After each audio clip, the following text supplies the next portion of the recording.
La cigale et la fourmi. La cigale, ayant chanté tout l'été, se trouva fort dépourvue quand la bise fut venue. Pas un seul petit morceau de mouche ou de vermisseau. Elle alla crier famine chez la fourmi, sa voisine, la priant de lui prêter quelques grains pour subsister jusqu'à la saison nouvelle. « Je vous paierai, lui dit-elle avant loup, foi d'animal, intérêt et principal. » La fourmi n'est pas prêteuse, c'est là son moindre défaut. « Que faisiez-vous au temps chaud, dit-elle à cette emprunteuse. Nuit et jour à tout venant je chantais, ne vous déplaise. Vous chantiez, j'en suis fort aise. Eh bien, dansez maintenant. » Le corbeau et le renard. Maître corbeau sur un arbre perché tenait en son bec un fromage. Maître renard, par l'odeur alléchée, lui tint à peu près ce langage.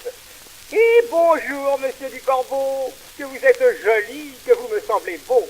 Sans mentir, si votre ramage se rapporte à votre plumage, vous êtes le phénix des hôtes de ces bois. » À ces mots, le corbeau ne se sent pas de joie, et pour montrer sa belle voix, il ouvre un large bec, laisse tomber sa proie. Le renard s'en saisit et dit « Mon bon monsieur, apprenez que tout flatteur vit aux dépens de celui qui l'écoute. Cette leçon vaut bien un fromage, sans doute. » Le corbeau, honteux et confus, jura mais un peu tard qu'on ne l'y prendrait plus. La grenouille qui veut se faire aussi grosse que le bœuf. Une grenouille vit un bœuf qui lui semblait de belle taille.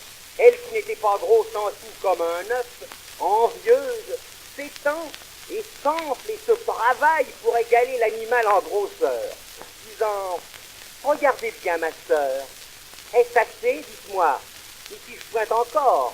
Oh, nenni, m'y voici donc, au point du tout, m'y voilà. Vous n'en approchez point, la chétive pécore s'enfla si bien qu'elle creva. Le monde est plein de gens qui ne sont pas plus sages. Tout bourgeois veut bâtir comme les grands seigneurs, tout petit prince a des ambassadeurs, tout marquis veut avoir des pages. Le rat de ville et le rat des champs. Autrefois, le rat de ville invita le rat des champs d'une façon fort civile à des reliefs d'ortolans. Sur un tapis de sursis, le couvert se trouve ami. Je laisse à penser la vie que firent ces deux amis. Le régal fut fort honnête. Rien ne manquait au festin. Mais quelqu'un troubla la fête pendant qu'ils étaient en train. À la porte de la salle, ils entendirent du bruit. Le rat-de-ville détale, son camarade le suit. Le bruit cesse, on sortir, rage en campagne aussitôt, et le citadin de dire « Achevons tout notre rôt. C'est assez, dit le rustique. Demain, vous viendrez chez moi. Ce n'est pas que je me pique de tout au festin de roi, mais rien ne vient m'interrompre. Je mange tout à loisir. Adieu donc, si du plaisir que la crainte peut corrompre. » Le loup et l'agneau. La raison du plus fort est toujours la meilleure. Nous l'allons montrer tout à l'heure. Un agneau se désaltérait dans le courant d'une onde pure. Un loup survient à jeun qui cherchait aventure et que la faim en ces lieux attirait. Tu seras si hardi de troubler mon breuvage, si cet animal plein de rage. Tu seras châtié de ta témérité.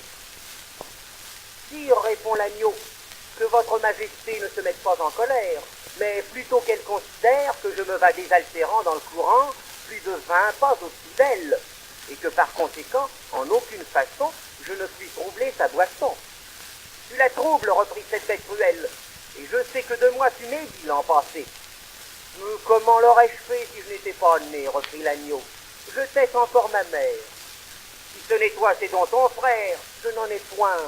C'est donc quelqu'un des tiens, car vous ne m'épargnez guère, vous, vos bergers et vos chiens. On me l'a dit, il faut que je me venge. Là-dessus, au fond des forêts, le loup l'emporte et puis le mange sans autre forme de procès.